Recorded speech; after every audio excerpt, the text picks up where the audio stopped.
Bismillahirrahmanirrahim. In the name of Allah, most merciful, most compassionate. All praise be to Allah, peace and blessings be upon the Prophet and all the Prophets from Adam to him.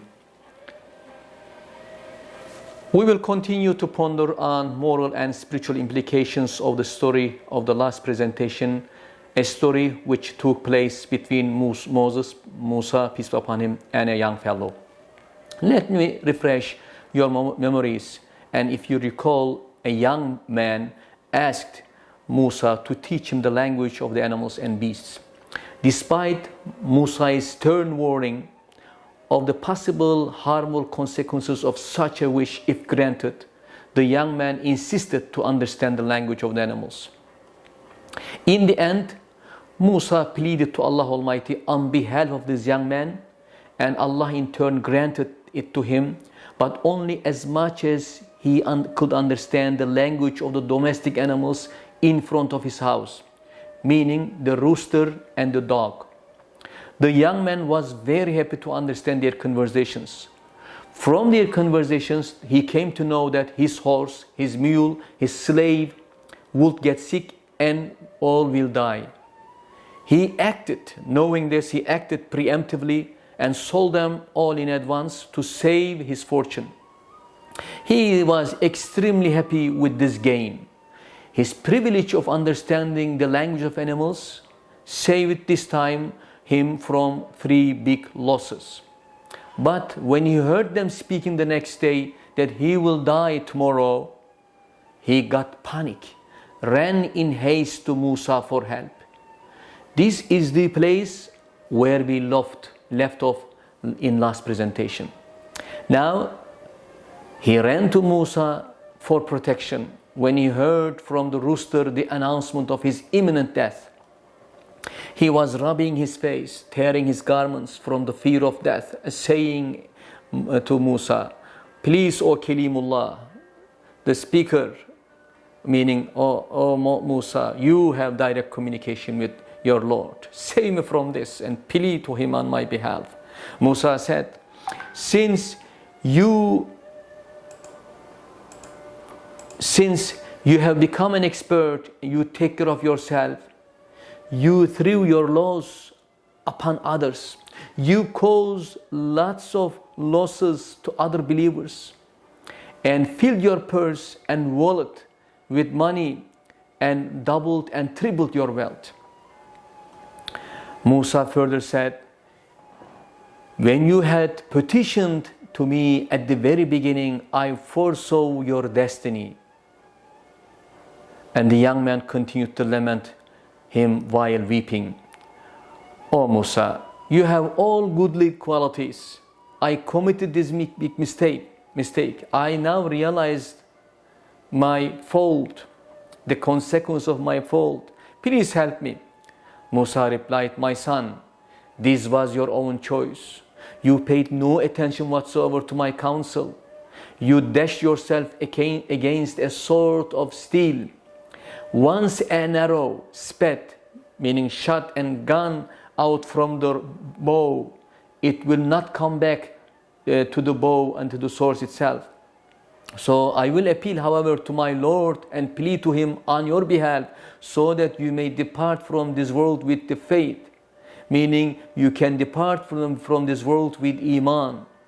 The young man's health condition deteriorated and suddenly got worse and felt nausea, and they immediately brought him a basin. If he felt as if vomiting, he could not move, and 4 persons carried him to his house. Then Mawlana Rumi inserts his remarks here by saying, such a pity, such a foolish, ill-fortunate man indeed.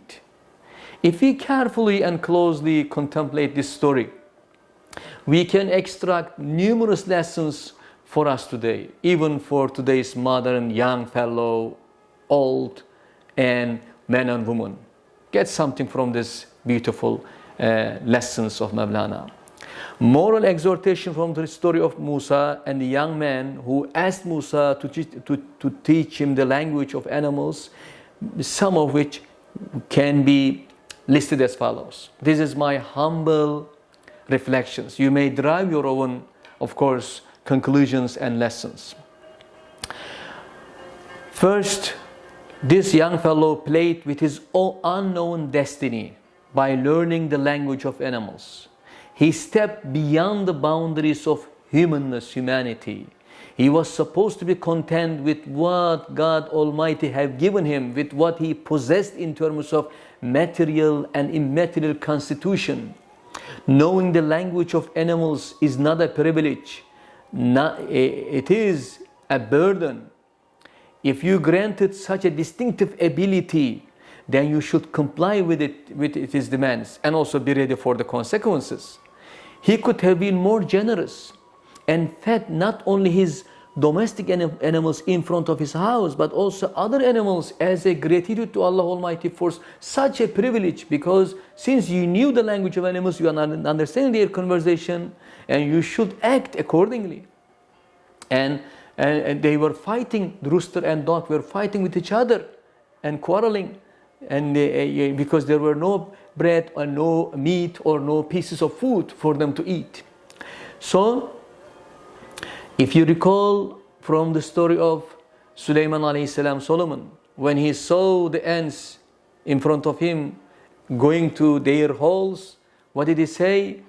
Oh Allah, I am grateful to you for this knowledge that you have given to me, for the wisdom that you have given to me. So knowing the language of animal is a privilege, but also a burden. So what this man did, he acted quite the contrary, became stingier and deprived them, meaning his domestic animals, of their food, sold his cattle and slave to save his money. And the intelligent person is supposed to be the one who predicts, forecasts based on his common sense, conscious knowledge, and what may happen to him or her at such a situation, for instance. He can figure out possible results and consequences of certain events in advance. Because of his or her God-granted intelligence, will, human beings already perfect. In fact, Allah has created in the best pattern as human. Why lowering yourself to the level of lower beings? And even animals and all the plants have their own place in the universe. They are creatures of Allah Almighty. All should be respected. But human being is given the task as a Khalifa for managing, conducting, caring, respecting the environment and animals. And we learn from Surah At-Teen, chapter 95 and the verse number 4-5. لَقَدْ خَلَقْنَا الْإِنسَانَ فِي أَحْسَنِ تَقْوِيمٍ ثُمَّ رَدَدْنَاهُ أَسْفَلَ سَافِلِينَ. Indeed, Allah saying, we have created the human being in the best form of possible, best stature, best of molds. But then we reduce him to the lowest of the low. Why? I am giving interpretation from myself. Due to his or her own wrongdoing. There is another lesson which is, in my humble opinion, even of vital significance for us today in this modern society too. As I mentioned last time, there is a perfect harmony, order in the universe. Everything has been created in the form it's supposed to be. And Inna kulla shay'in khalaqnahu biqadar. That's the message of Allah, universal principle. Indeed, we have created everything in due measure. This is chapter Qamar, chapter number 54 and verse number 49. This verse implies that everything has been created in a well thought, justly measured proportion, which ought to be maintained as it is. If it is of use and service for the rest of the creation. Allah has created every species according to His divine order and wisdom. Bird is bird, ape is an ape, snake is a snake, ant is an ant, bear is a bear, human is a human, man is a man, woman is a woman. Also genders should be respected. Each of these species is born, grows, ages and dies according to the God-ordained law, which Quran says, Sunnatullah, the cosmic universal law of Allah. Each one has its own domain according to this law and field of function on operation. When Allah Almighty creates a being, a plant, an animal, a human, a cell, whatever, even the world in the universe, whatever He creates in accordance with the purpose of its creation, He places within it its power, its laws of or function. You may call it instinct or faculty, laws of behavior such as movement, growth, rise, decay, speech, all of which are called in the Quran depending on their respective status, either guidance, hidayah, or command, amr, or measure, taqdir. So in three key terms in the Quran that serve for us to understand the equilibrium balance in the universe. Through this inherent law of operation, which appears to be instinct in animals, this particular creature or entity or object fits well in the rest of the universe. There is a due order and balance in the creation of Allah's universal plan. This would mean that the creation of the universe and all that exists therein is a serious matter, is not in vain, as they have all come about as a result of a diligently planned, carefully thought, meticulously designed, justly measured order. It is not a haphazard or trivial matter at all.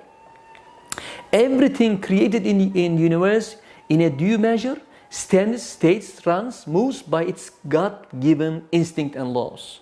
Everything has its own appointed time, place, occasion to be born, to grow and die. No one of us has the choice to be born in a place that we want to be born.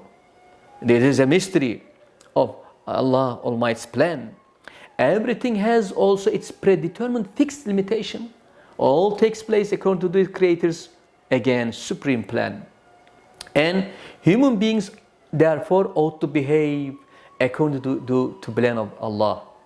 And humans' non-compliance with this plan or his deliberate and inadvertent messing with it, intervention of him in these laws, will have a serious, sometimes irreparable consequences, as we are seeing now, ecological disasters.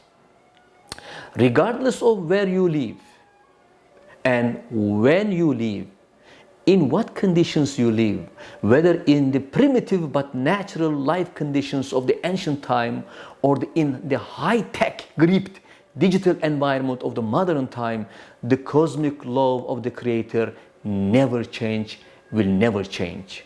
Then I will conclude with this. How happy a person is that he or she knows himself and herself and remains content with his or her God-given physical and spiritual blessings and respects the unchangeable laws of the Creator. How miserable, however, a person is that he or she steps beyond his or her boundaries, never feels satisfied with what he or she possesses, and acts arrogantly, boastfully in violation of the laws of the Creator. May Allah Almighty make us a good human being. May Allah's peace, blessings, and love and mercy be upon you all.